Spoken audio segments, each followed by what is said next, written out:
Low ಮಗ, ಯಾರೋ ಸಪ್ತಮಿ ಸಿಸ್ಟರಾ? Receive ಮಾಡಿ ಮಾತಾಡೋ. ನಾನು ಯಾರತ್ರನೂ ಮಾತಾಡೋ ಮೂಡಲ್ ಇಲ್ಲ ಸೊಮ್ಮೆ. ಅದೇನಂತನಾದ್ರೂ ಕೇಳೋ. ನೀನ್ ಮಾತಾಡಿಲ್ಲ ಅಂದ್ರೆ ಪಾಪ ಅವ್ರು ಕೂಡ ಬೇಜಾರಾಗ್ತಾರೆ.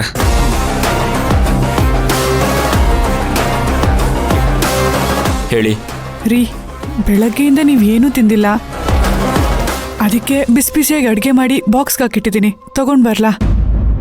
ಬೇಡ. ಯಾಕೆ ಬೇಡ ಅಂತಿದ್ದೀರಾ? ಅಲ್ಲ ರೀ, ಸಂಜೆವರೆಗೂ ಹಾಗೆ ಉಪವಾಸ ಇರ್ತೀರಾ?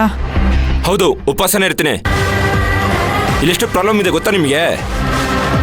ಪ್ರಾಬ್ಲಮ್ ಆಗಿದೆ ಗೊತ್ತು, ಹಂಗಂತ ಊಟ ಮಾಡದೆ ಹಾಗೆ ಇರ್ತಾರಾ? ನಾನು ಊಟ ಮಾಡಲ್ಲ ರೀ.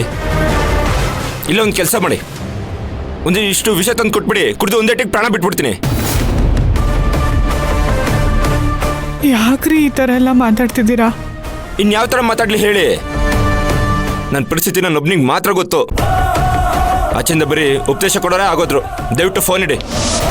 ಹಲೋ ಹಲೋ,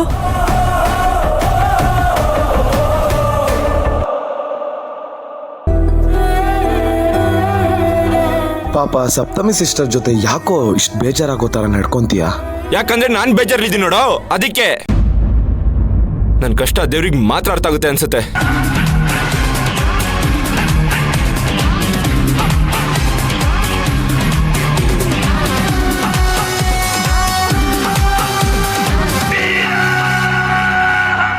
ಸಪ್ತಮಿ, ಅವನಿಗೆ ಊಟ ತಗೊಂಡು ಹೋಗ್ತೀನಿ ಅಂತ ಎಲ್ಲ ರೆಡಿ ಮಾಡ್ಕೊಂಡೆ, ಹೋಗಲ್ವಾ? ಏನಂದ ಅವನು? ಮಾವ ಅವರು ಆಫೀಸಲ್ಲೇ ಊಟ ಮಾಡ್ಕೋತೀನಿ ಅಂತ ಹೇಳಿದ್ರು. ಹೌದಾ, ಸರಿನಮ್ಮ.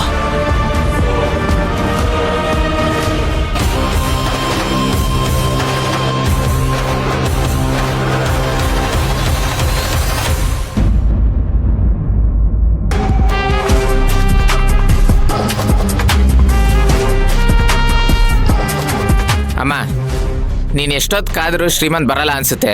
ಸುಮ್ಮನೆ ಹಿಂಗೆ ಓಡಾಡ್ಕೊಂಡು ಏನಕ್ಕೆ ಕಾಲು ನೋಯಿಸ್ಕೊಂತೀಯ? ನಡಿ ಒಳಗಡೆ. ಏ ಮುಟ್ಟಾಳ, ಹಕ್ಕಿ ಎಷ್ಟೇ ದೂರಕ್ಕೆ ಹಾರಿದ್ರೂ ವಾಪಸ್ಸು ಗೂಡಿಗೆ ಸೇರ್ಲೇಬೇಕು ಕಣೋ, ಅರ್ಥ ಮಾಡ್ಕೋ.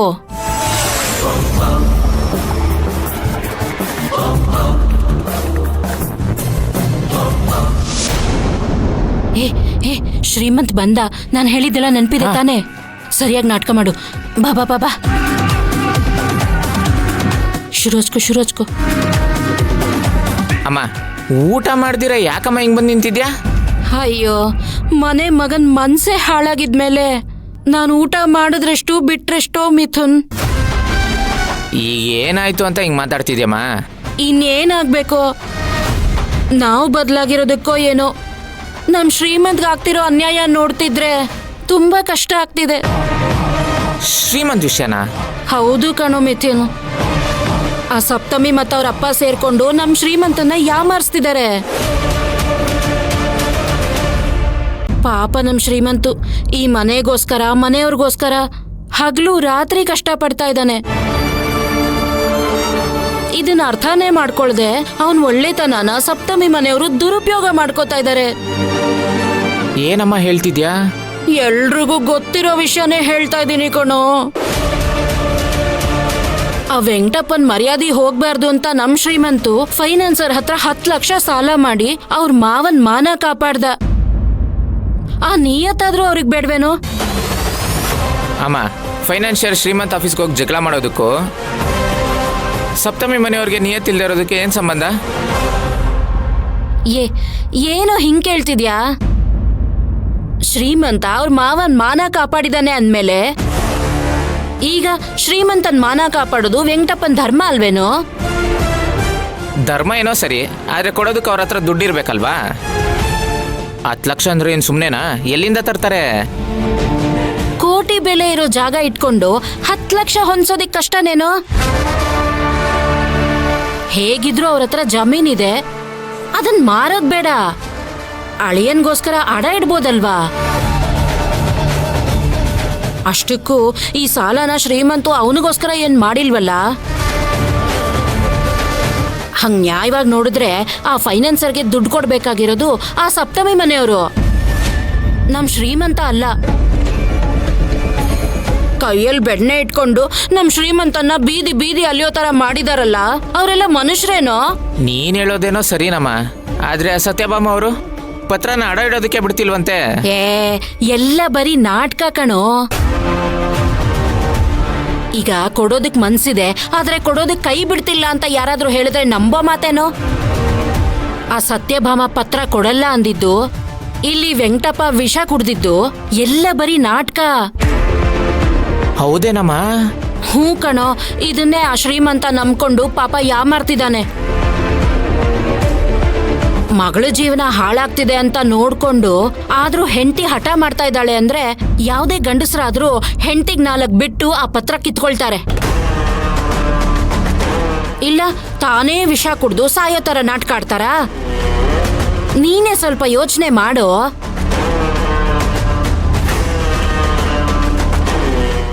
ನೀನು ಹೇಳೋದು ನಿಜಾನೇ ಅಮ್ಮ. ಹಾಗಾದ್ರೆ ವೆಂಕಟಪ್ಪ ಅಂಕಲ್ಲು ತುಂಬಾನೇ ಗೇಮ್ ಆಡ್ತಿದ್ದಾರೆ.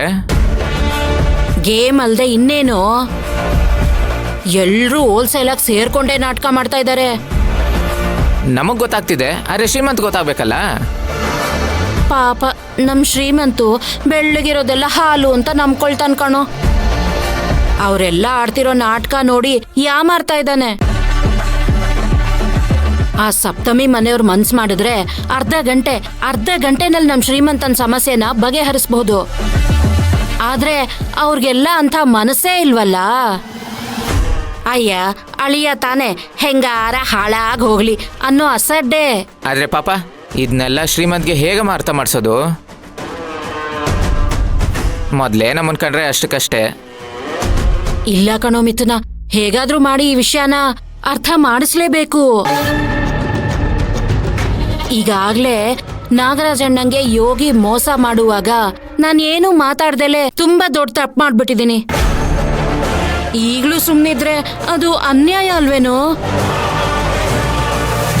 ಶ್ರೀಮಂತು ನನ್ ಮೇಲೆ ಕೋಪ ಮಾಡ್ಕೊಂಡ್ರೂ ಪರವಾಗಿಲ್ಲ, ನಾನ್ ಹೋಗಿ ಶ್ರೀಮಂತು ಹತ್ರ ಎಲ್ಲ ವಿಷಯನೂ ಹೇಳ್ತೀನಿ. ನಮ್ಮಣ್ಣನ್ ಮಗ ಮೋಸ ಹೋಗ್ಬಾರ್ದು. ಅವನು ತುಂಬಾ ಬುದ್ಧಿವಂತ. ಇದನ್ನ ಅರ್ಥ ಆಗೋ ಹಾಗೆ ತಿಳಿ ಹೇಳಿದ್ರೆ ಎಲ್ಲ ಅರ್ಥ ಮಾಡ್ಕೊಳ್ತಾನೆ.